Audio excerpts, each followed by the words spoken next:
Hola, ¿qué tal amigos? Muy buenos días. Nuevamente tratando de apoyar las clases en donde estamos revisando distancia y desplazamiento, podemos entender nosotros que una de las cantidades físicas más importantes es el desplazamiento, que ya en el anterior video habíamos explicado.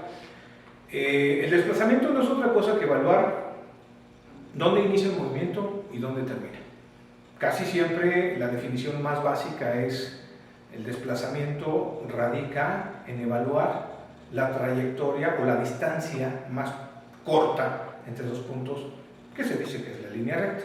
Esa es una definición tradicional.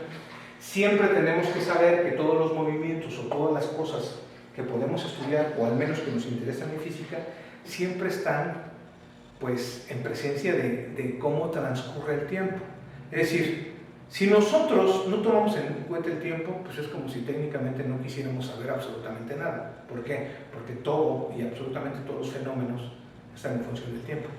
Incluso pensemos en la vida humana, o sea, el crecimiento, el desarrollo, las enfermedades, todo esto está en función del tiempo. Es decir, el tiempo nos gobierna, aunque nosotros no querramos.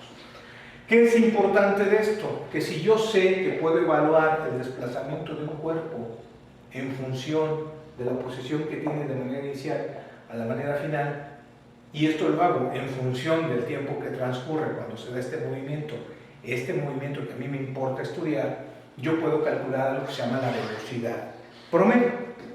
Es decir, si yo quiero saber cuánto me tardo en desplazarme 8 metros y me tomo el tiempo, cuento 8 pasos que puedo decir que son como de a metro, y entonces cuento los segundos que tardo en llegar ahí.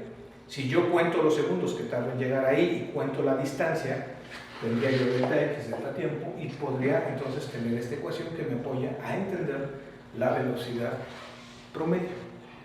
La velocidad promedio no es una velocidad mala, simplemente que sí me da el promedio de algo, no me da algo exacto. Entonces supongan ustedes que, para entender más o menos qué tan ambiguo puede ser, supongan que ustedes en una semana, el día lunes gastan 100 pesos, el día martes gastan 50 pesos, el día miércoles gastan 20, el jueves gastan 10 y el viernes gastan 10. Entonces tendrían que empezar que sumarían técnicamente toda esa cantidad, la dividirían entre 5 y daría un promedio. Y este promedio pues no necesariamente es la misma cantidad que gastaron el lunes, pero tampoco se acerca a la cantidad que gastaron el viernes, solamente da un dato del gasto global. Eso me lleva a pensar qué tan importante para mí sería entender si puedo calcular o tener una velocidad instantánea que me dé más información. Entonces, lo que sí puedo hacer es que estas mediciones cada vez sean más chiquitas, y al ser más chiquitas puedo tener un poquito más de precisión. A eso se le llama sacarle el límite de delta t cuando tiende a 0, y entonces eso me lleva a que delta x en delta t se convierten en derivada de x con respecto al tiempo. Y matemáticamente hablando, lo que nosotros sabemos es que la derivada es el cambio infinitesimal de algo con respecto a otra cosa, en este caso con respecto al tiempo, y aquí podremos calcular la velocidad instantánea. Uno de los ejemplos que puede servir un poquito más es, piensen ustedes en cuánto tiempo tardan en llegar de su casa a su escuela.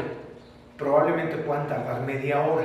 Si ese fuese el caso, piensen si siempre llevan la misma velocidad, y lo más probable es que no. Tienen una velocidad cuando salen de casa, tienen una velocidad cuando se suben al transporte o a su transporte, y tienen otra velocidad cuando van subiendo escaleras y cuando entran incluso al salón. Sin embargo, si ustedes piensan, yo me tardo media hora, y saben que el desplazamiento es, no sé, 5 o 10 kilómetros, podrían decir la velocidad promedio, que no infiere que esa velocidad promedio sea la velocidad con la que entraron a la puerta, o sea la velocidad con la que subieron unas escaleras, o sea la velocidad con la que venía el transporte.